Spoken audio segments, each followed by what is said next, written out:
more for us to know what's expected for our politicians.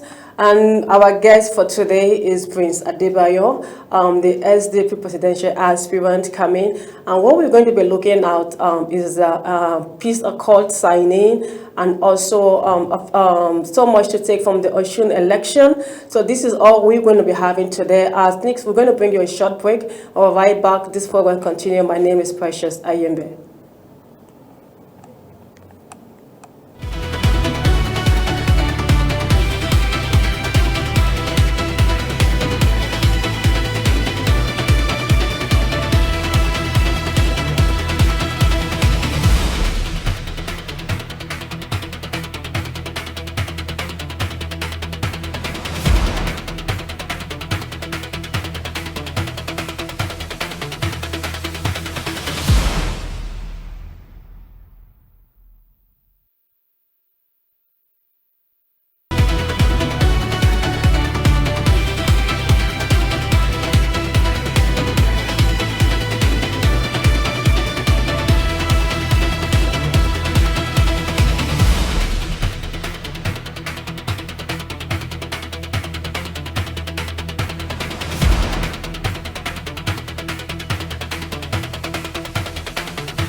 As political activities and preparation for 2027 general election begins and gather momentum, Nigeria are looking forward to a peaceful, credible, transparent, and acceptable election. But several questions remain. Will political parties and their candidate respect the peace accord, or will INEC be able to address concern over beavers and other electoral challenges? What role will security agency play, and can the opposition build a strong enough platform to provide Nigeria with a credible alternative in 2027? The recent Osun State election, governorship election, has also generated important comments by senator politics figures have raised further questions about the strength of the opposition ahead of 2027. And I said, joining me to discuss all of these issues is Prince Adebayo, Prince Adewole Adebayo, an accomplished lawyer, a businessman, presidential candidate of the Social Democratic Party, SDP for 2027, and a respected public affairs commentator. Okay, now because let's start with the Osun State election. So many people, Nigerians and the global community, giving a kudos to the role that Davido played, and also he has also given courage and motivate younger people to come out for elections. That elections is going to be free and credible 2027. And because I was with someone high profile personality went there, because he said he lost confidence in the electoral sectors, politics, and election generally. But because of what has happened during the Osun State election, that he has given them courage. So much for us to learn from Osun State elections, and also for the politicians. What are they going to learn? More lessons to learn, because the mindset. Federal mind, let me use the word, the federal mind presented themselves, was there to campaign for the candidate. And with so much that we have to say for this election. So how prepared are we for 2027? Peace accord has been signed. The politicians keep to the rules that follows the peace accord. Will they stick to to peace, or will they the usual way of seeing violence, hate speech, religious crisis, religious tensions? Is it what we're going to see? So what are we expecting for politicians and religious leaders, stakeholders? What are the things that we're expecting to see from the peace accord for general election 2027? So these are more we have to discuss today. So what do you think about the Osun State election? So are you encouraged? Do you going to go out 2027 to cast your vote? So how prepared are we to vote? Because campaign has started. So we hope all these is for us to play safe, watch what the politicians going to do. What are they going to do differently from this year? 2027 next year. So we're going on a short break again as we wait for our guests to come into the studio. Before we continue, my name is Precious Anyebe.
Okay, welcome back from this short break. Let's still on Osun State before we go to what the FCT Minister Wike said during his inspection.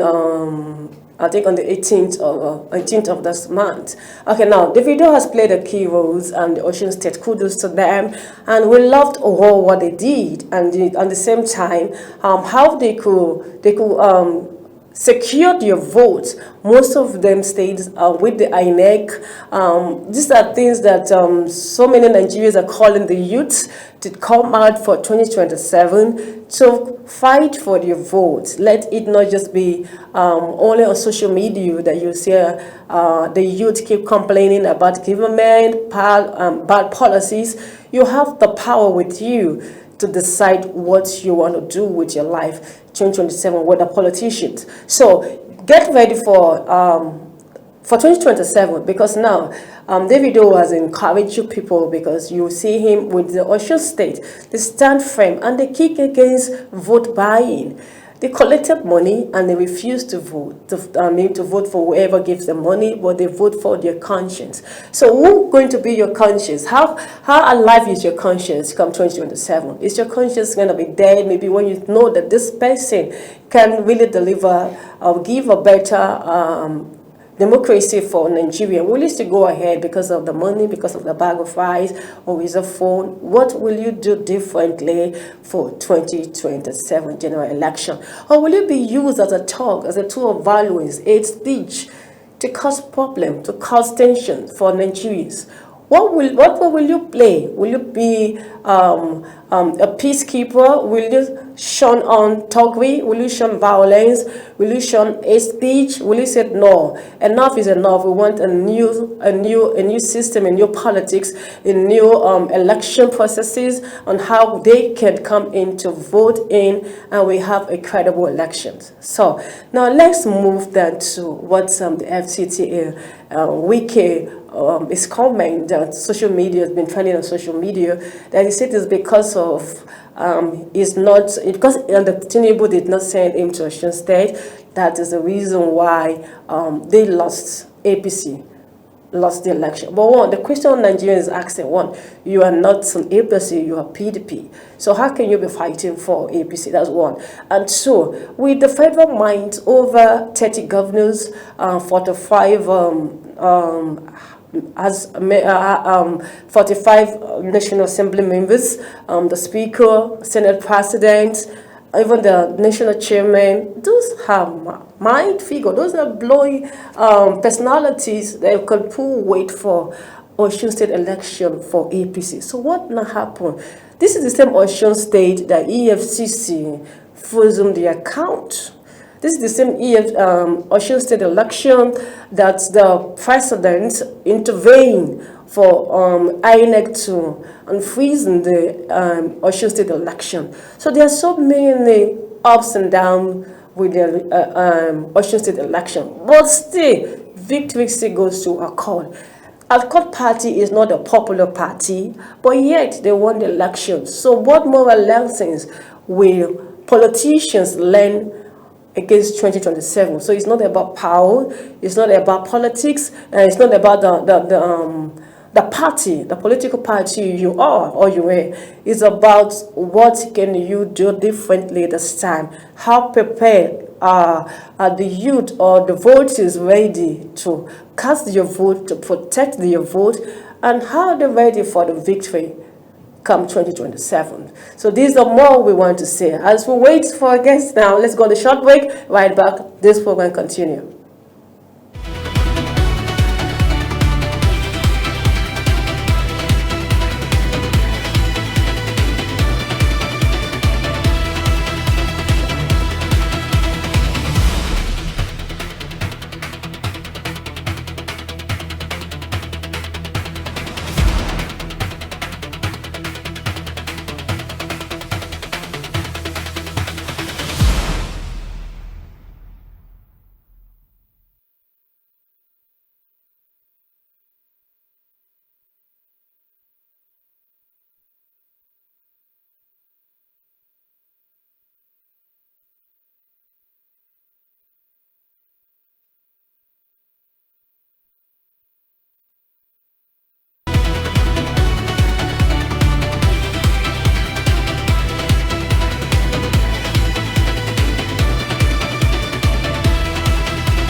Welcome back from the short break. As I earlier said, joining me to discuss all of these issues is our dear Prince Adewole Adebayo, an accomplished lawyer, a businessman, a presidential candidate of the Social Democratic Party SDP for 2027, and a respected public affairs commentator. So we are delighted to have you join us today because our viewers have been waiting to see your handsome face. Thank you very much.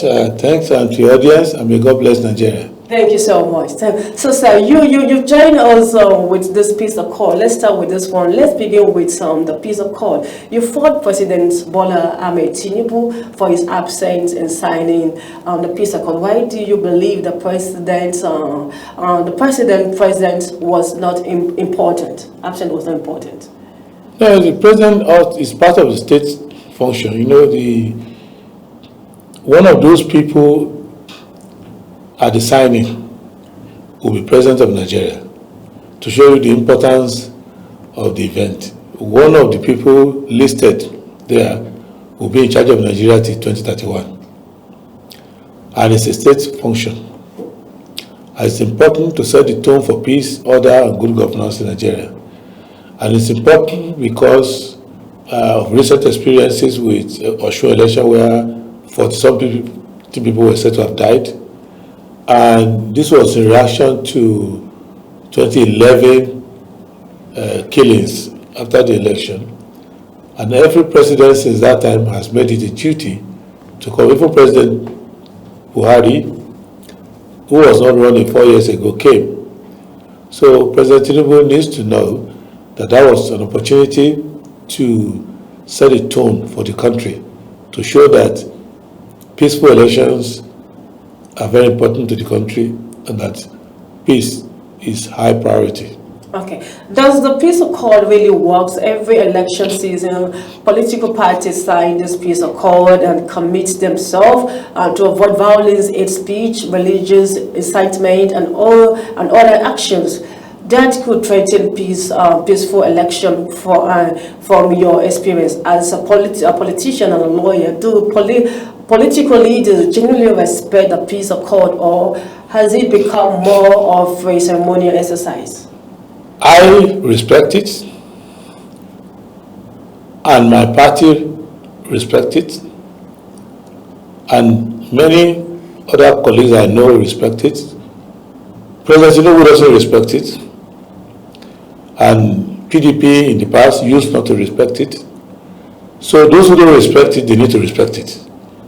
For them, it's an empty ritual. They don't take it seriously. That's why the president did not come, in addition to other reasons.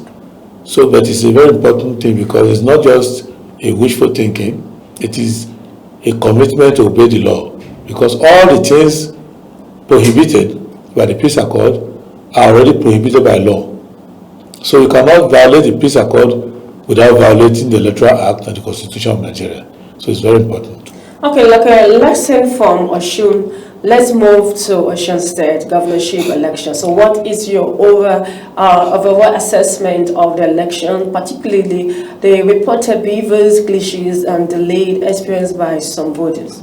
INEC has rooms for improvement, but INEC is the most improved of all the agencies concerned there. The least improved are the politicians, because... Why did you say so? Because they use thuggery. Despite the peace accord signing? Yes, despite the peace accord and all of that, despite the law, despite the criminal law of Osun State, despite the Electoral Act, despite the Constitution of Nigeria, they use violence. They also bought votes with money. This is high crime. The people of Osun, regardless, have shown that they are committed to democracy and they are interested in who governs them. So they came out in large numbers. They could come out more, but given the violence and the killings, to have 49.2% turnout is far better than the election in which I ran, which has far lower turnout. So I commend them. And the lesson to learn is that Nigerian people can actually engage if the political class engages them. And we who are in a position, the lesson we've learned is that we still have a lot of room to cover, because if as terrible as the economy is, as terrible as the performance of the APC is, if they are still getting 444,000 and close second positions, it shows that the message really hasn't reached the people yet on how to reject the APC completely. Okay, what should opposition political parties and other stakeholders be doing now to keep INEC on its toes and secure that challenges, experiences in Osun do not happen again in 2027 general election? It's for us to first put our house in order and ensure... That you put your house in order? Yes, because to correct INEC without correcting ourselves is hypocrisy. So for us, we need to put our house in order, get the message to the people, and within the political class, because we know one another, to try to tell our supporters to avoid violence, to do what we can, and to try to play by the rule. APC tried all it could to cheat, to intimidate, and they didn't succeed. Well, they succeeded in some ways, but they didn't succeed in the end because they didn't get the highest figures, but not that they didn't try. So we need to learn lessons from that INEC, yes, needs to improve, but a lot of things don't depend on INEC. Because INEC can't stop you from killing somebody. INEC is only in charge on the election day. If you've killed half of the population before then, if you've wreaked violence, all those rapscallion governors leaving their states, coming to intimidate Osun people, all those things need to stop. Those are the things we have in mind. Okay, the power of the incumbencies, the APC has the support and present of several prominent political figures during the Osun election, yet the party lost the election. So what political lesson do you think the Osun results sent to the ruling party and other political parties about the power of incumbency versus the power of the voters? Because you were trying to say something before I bring these questions, that despite the might figures, we still... The incumbency factor is still there. Incumbency can be an albatross if the government that is incumbent is not performing. If the government that is there is performing, the incumbency is positive. In the case of Osun, incumbency, both of them are incumbent. The winner is an incumbent state government. The challenger, the main challenger, was an incumbent federal government. So in a way, they balance each other out. In any case, both of them are President Tinubu's people. They are his supporters. So opposition should not get too carried away and be dancing around that they were found a panacea for free, fair and credible election. No, the election was not free, fair and credible. However, the balance of forces matched. The state governor did all he could to match the federal government. The victims were the smaller parties who were not in government, and they had no room to wiggle because they couldn't buy votes, they couldn't mount violence, and they couldn't spend as much as the two incumbents, federal and state, were doing. So we need to go back to the people and try to make our cause more popular and get the people to a point where they will say, this party is what I'm going to follow. Oh, okay, Tinubu and AFCC, before the Osun election, the AFCC frozen the state government account, and President Tinubu later interfered in the matter, and Governor Adeleke subsequently thanked the president after his electoral victory. So what is your assessment of the President's Tinubu intervention, and does President Tinubu presidential intervention in the matter involving the EFCC raise concern about the independence of the anti-corruption agency? A lot of things are wrong there. Both the president who interfered in EFCC and the governor who was raising alarm, both of them are wrong. The fact that we have an election doesn't mean that law enforcement agencies shouldn't do their work. If they froze the state accounts, that's for the Attorney General of the state to take up the matter. For the governor to call the president to interfere in a lawful process is wrong. And for the president to interfere is also wrong. And if UFCC went there for political reasons, that's also wrong. So for me, I do not believe that even on election day, if you break the law enforcement should not take its course. And if they froze the money of the state government a week to the election, was the state government saying that they will use the money to do the election? People's accounts get frozen all the time. If your account is frozen according to the law, you go to court and get it removed. So I think that politicians should leave the EFCC alone, and they should allow the EFCC to play its lawful duty. If EFCC makes a mistake, like in the case of the National Secretary of my party, EFCC wrongly accused him of $6 billion fraud and published his name. We didn't call President Tinubu to interfere with the EFCC. We took him to court. The court found that it was wrong and asked the EFCC to go and pay him millions of naira in damages. Even now, EFCC has appealed. So the Court of Appeal that they will not pay, they will rather appeal. So that's how the law should work. Politicians should not be looking for political power to escape the legal process. After all, if it was the account of another person, private citizen or private business that was frozen, would that business call President Tinubu? So we should be equal before the law. That's my assessment. Okay, Lau, because we just have 30 seconds to leave the studio. What's your take about the comment from Nyesom Wike, the FCT minister, saying this because he's not there at Osun State, that is why they don't win the election, that if Tinubu really wanted Osun State, he would have won the election, that Tinubu is going to win 2027, it's going to be easier for him because the Bushiton party is weakening and they are homeless and like no father. So what's your take in 30 seconds, because we just have to leave the studio? The media should stop paying attention to nonsense because the person who is saying it is occupying a high office. Media should follow useful content, and that comment is below my standard. Okay, thank you. So, sir, what is your final word to our viewers? Because you're already in the campaign seasons. What's your final word and how are you campaigning? Your final word to Nigerians as senator. The main word for today is do everything we can to get rid of poverty and insecurity. This election is not a joke. The platform of the SDP, look at our manifesto, farewell to poverty and insecurity, and that should be the focus. Forget ethnicity, forget religion, forget entertainment, forget incendiary comments and all of that. Just focus on a program under a party, under a presidential candidate like the SDP, like me, that we are coming to make poverty a thing of the past, to make insecurity a thing of the past. Just like Abiola started in 1993.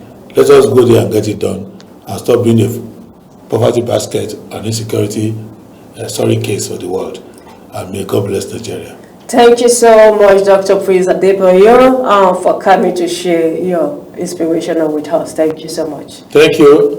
And may God bless Nigeria. Thank you. So on this note, we just run out of time. My name is Precious Anyebe. Just keep watching this program as we bring you a new edition of the program, The Viewpoint with Precious Anyebe. And don't forget, we are going to bring our guest for today again some other time again. So bye for now. My name is Precious Anyebe.